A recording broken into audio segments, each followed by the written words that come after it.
माह रमजान, पाकिस्तान के टारगेट पर अफगानिस्तान। माह रमजान, दो मुस्लिम मुल्कों के बीच घमासान। माह रमजान, मुस्लिम मुल्क के खिलाफ मुनीर का नापाक हमला। दीन ईमान की दुहाई देने वाले फील्ड मार्शल आसिम मुनीर ने बीती रात करीब 12:30 बजे अफगानिस्तान के बॉर्डर इलाकों में जमकर बमबारी कर दी।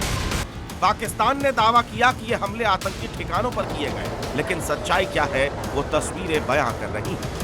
ये तस्वीर उस मस्जिद और मदरसे की है जिसे पाकिस्तान आतंकियों का ठिकाना बता रहा है। हमले के बाद धुएं के गुबार और मलबे के बीच पड़े ये किताब किसी आतंकी के हथियार नहीं बल्कि इस्लामिक साहित्य है, और दावा है कि इस हमले में जो लोग मारे गए वो भी कोई आतंकवादी नहीं थे बल्कि बेगुनाह मुसलमान। मुनीर ने बीती रात कितना बड़ा पाप किया आपको ये विस्तार से देखना चाहिए। पाकिस्तान ने अपने शहरों में हो रहे आत्मघाती आतंकी हमलों के लिए तहरीक तालिबान को जिम्मेदार बताते हुए अफगानिस्तान पर हमला कर दिया। पाकिस्तान ने स्ट्राइक में F-16 फाइटर जेट और J-17 फाइटर जेट्स का इस्तेमाल किया। इसके साथ साथ ड्रोन से भी अफगानिस्तान में बम गिराए गए। पतिक्ता में मदरसे पर हमला किया।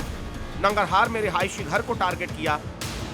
पाकिस्तानी ड्रोन ने पतिक्ता प्रांत के बरमल जिले के मुरगाह इलाके में हवाई हमला किया। पाकिस्तान कह रहा है कि हमले में टेररिस्ट मारे गए, लेकिन सच्चाई तो ये है कि इन हमलों में बेगुनाह मुसलमान मारे गए, जिनमें बच्चे और महिलाएं शामिल हैं। एक रिपोर्ट के मुताबिक नंगरहार में अकेले 17 सिविलियन मारे गए, जिनमें 11 बच्चे शामिल हैं। पाकिस्तान के एक हमले में एक घर का नामो निशान मिट गया, जहां 23 लोग मलबे में दब गए। दावा है कि एक ही परिवार के 19 लोगों की मौत हो गई। पाकिस्तानी हमले के जवाब में अफगानिस्तान के डिफेंस मिनिस्टर ने पाकिस्तान पर जवाबी हमले की चेतावनी देते हुए कहा है, दरअसल पाकिस्तान की राजधानी इस्लामाबाद समेत कई मुख्य शहरों में लगातार आतंकी हमले हो रहे हैं। शहबाज सरकार और मुनीर आर्मी कट्टर इस्लामिक संगठनों के निशाने पर खैबर पख्तूनख्वा के बन्नू जिले में सुरक्षा काफिले पर आत्मघाती हमला हुआ, जिसमें 2 सैनिक मारे गए।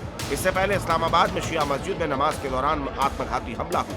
31 लोगों की मौत हो गई, 169 लोग घायल हुए। ये हमले पाकिस्तान के अंदर मौजूद आतंकी संगठनों के बीच वर्चस्व की लड़ाई का नतीजा है। ये पाकिस्तानी फौज और इंटेलिजेंस का फेलियर है, लेकिन पाकिस्तान इन हमलों के पीछे अफगानिस्तान और वहां बैठे आतंकियों को जिम्मेदार ठहरा रहा है, और इसी को बहाना बनाकर मुनीर ने अफगानिस्तान पर हमला कर दिया। लेकिन पाकिस्तान को याद होना चाहिए कि जब पिछली बार उसने तालिबान पर हमले की हिमाकत की थी, तब अफगानियों ने घर में घुसकर कैसा जवाब दिया था। अफगानिस्तान ने मुनीर को चेतावनी भी दे दी है। अब देखना होगा कि रमजान के महीने में इस हमले का जवाब अफगानिस्तान कैसे देगा। वैसे एक और बात नोट करने वाली है, भारत से मुकाबले में पाकिस्तान को अमेरिका, चीन और कुछ इस्लामिक मुल्कों का साथ भले ही मिल जाता हो, लेकिन जब बात अफगानिस्तान की आती है तो कोई पाकिस्तान का साथ खुलकर नहीं देता। इसीलिए पाकिस्तान अब इंटरनेशनल कम्युनिटी से खुद को बचाने की गुहार लगा रहा है, क्योंकि उसे पता है कि स्ट्राइक के बाद तालिबान जवाब जरूर देगा। अमेरिका को अफगानिस्तान से खदेड़ कर भगाने वाली तालिबान फोर्स मुल्ला मुनीर को छोड़ेगी।